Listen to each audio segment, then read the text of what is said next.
So a couple of basic principles.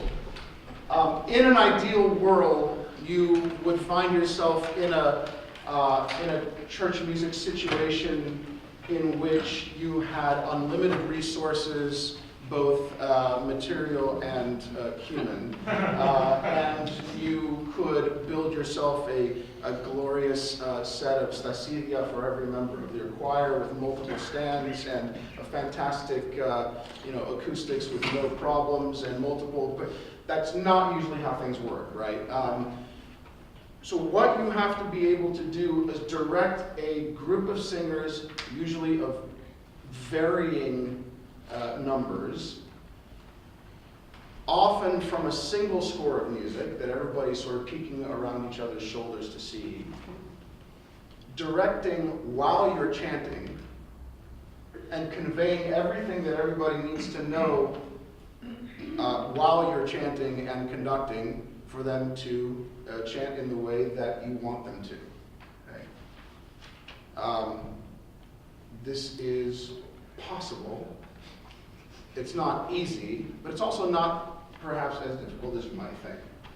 A couple of things every director of a Byzantine choir should have, and one is, I'm holding in my hand right now. I prefer using a tuning fork to get as a pitch source. Some chanters will use a little pitch pipe of different kinds. I don't like pitch pipes because they actually make noise, right? The only person that can hear the noise that this makes is me. So that makes for much more seamless transitions in between pieces and so on. But very important to have an external pitch source because depending on what time of day it is, what you happen to have eaten the night before, if you happen to have a cold or allergies or whatever, your sense of where something should be pitched in your voice might change drastically, and you want to make informed decisions as to where to pitch things. So that's a very important thing to have is a tuning fork. I know it seems kind of pedantic to say that, but it really is important to have an external pitch source. Like I said, most of the time, you'll be reading from a single, that's not good. Okay. Do we have another one that's, yes, this happens okay, that's better. Most of the time you'll be reading from a single score of music, unless you are able to make multiple copies of everything you're going to chant and pass them out. That's very rare. So you have to be able to make sure everybody can see the music, and you have to be able to direct people around you while everybody's looking away from you. This is very counterintuitive and seems counterproductive, right? But it can work. I'm going to give just a little bit of an example, a couple of things. So those of you that would like to chant with us as while we sing our first thing here, come on up and gather around the campfire, as it were. And usually those that are better at reading the notation you want to be so that they can actually see it, and those that are going to be... Okay, well, you can come right here if you like. That way you can listen and observe. I often like to have those people holding Ison behind those singing melody, just because. How do I hit that's why they like being there. So this is perhaps a little lower than it might be on in a church setting, but it's pretty close, right? It might be just about that far away. So okay, who right now can see the music? Okay, yeah, not bad, right? And that's a lot of people. This is probably twice as many people as you're probably going to have on any given day in a chant choir. More's the pity, right? I would love to have a choir this size. Yeah, make sure you can see. Yeah. So, shorter people in front often works and that kind of thing. If you have stasidia, They can both help and hinder, and we can talk about that at some point if we want. But so just being the leader of the choir, being the protos, means you have to convey everything necessary in your voice, in your hands, and in your whole presence. Everything about you standing there in the choir, especially while chanting is going on, has to be about the music that's going on. And in this case, it's important to take advantage of all the methods of nonverbal communication that we have. But let's sing a little bit and see what happens. Right? Some of these people I've sung with for years, some of them I've never sung with, so we'll see how it goes.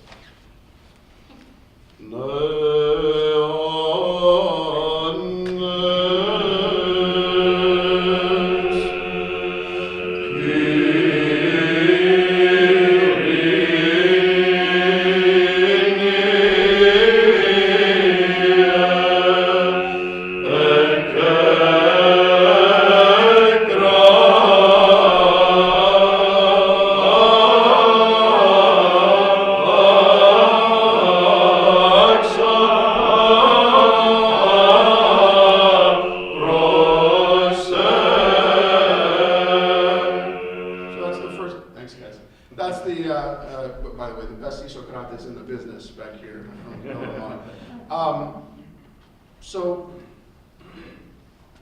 any observations about what I was doing and any effects it might have had on the people around me, either from the people up here or from people out there?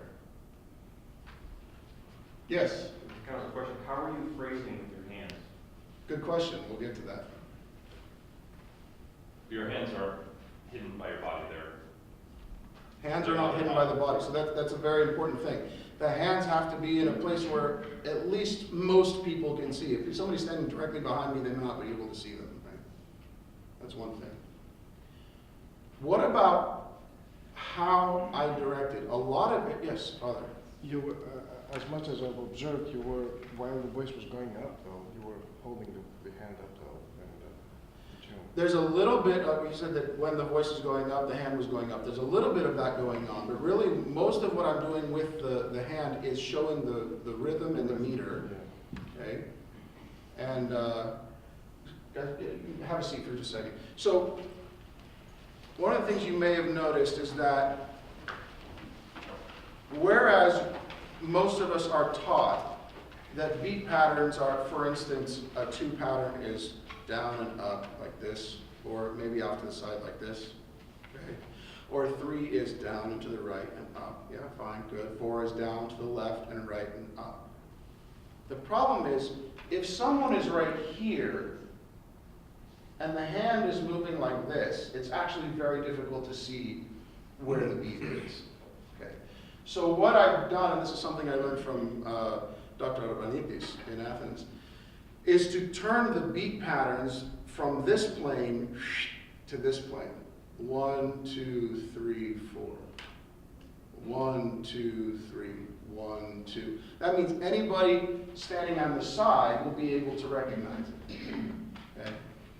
Now, if you're big like I am, and you can occupy a lot of space with the hands and conduct out here in front, then most people can see it, and so maybe you don't need to turn it all the time. But that's one technique that can work, right? So rather than right up for 2, it would be out and in. You know, everybody want to try that? So this is the one we all know is right, up, right, up, right, up. Now turn the plane of that so that it's out, in, out, in, out, in. Right? So that means pretty much everybody's going to be able to see that. How did I show the phrasing? This is a general principle of conducting in anything, really. First, you conduct, then they sing. Really important. And it sounds like it should be self-evident or obvious, but often it's not. You will often find conductors of a lot of different styles and repertoires trying to convey to the performers what should happen in the exact moment that it's happening. But by that time, it's too late, right? So if you notice, when we, let's try that bit again.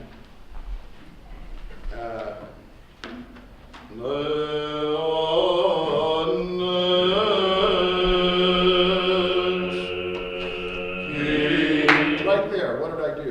I didn't go, right? You have to have a prep beat, a preparational beat to show, it shows lots of things. You can show the character of the piece in that motion. You can show the tempo of the piece, and most importantly, of course, exactly when it's going to start.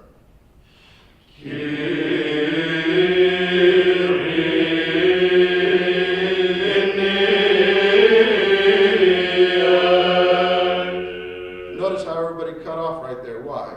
Not because I went, right, but, and as the analogy that Marika Kuzmin used to use at UC Berkeley is that it's a big group, so that means it's a big sausage. So you need a big knife and a big motion to cut a big sausage, okay? She's Ukrainian, they eat sausage.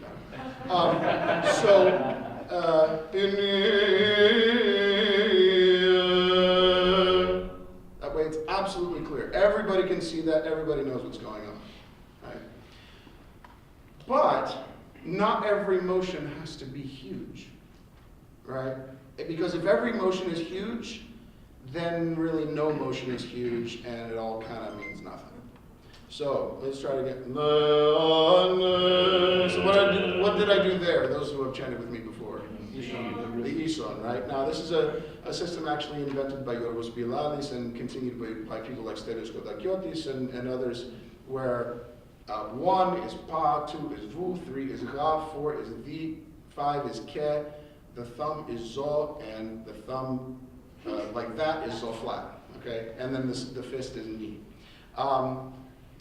But what I did that at the beginning to show what note we're starting on, right? Because often, especially people can't see the music, or they're not paying attention, or maybe they don't know Byzantine music very well, but they're really good at holding Ison.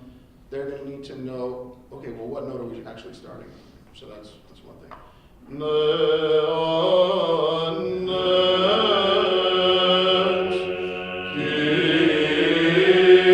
I also showed with my motion, right? Even though what's written on the page is elafron, plasma, oligon, kedimat underneath, and nargon, which, according to Metrophonia, is just but I wanted to show and I do what we call a ligisma in the Kara school, but also I show it just a hair before we're actually going to sing it, right? So that people, he wants a ligisma, and now I'm going to sing a ligisma. First you conduct, then they sing.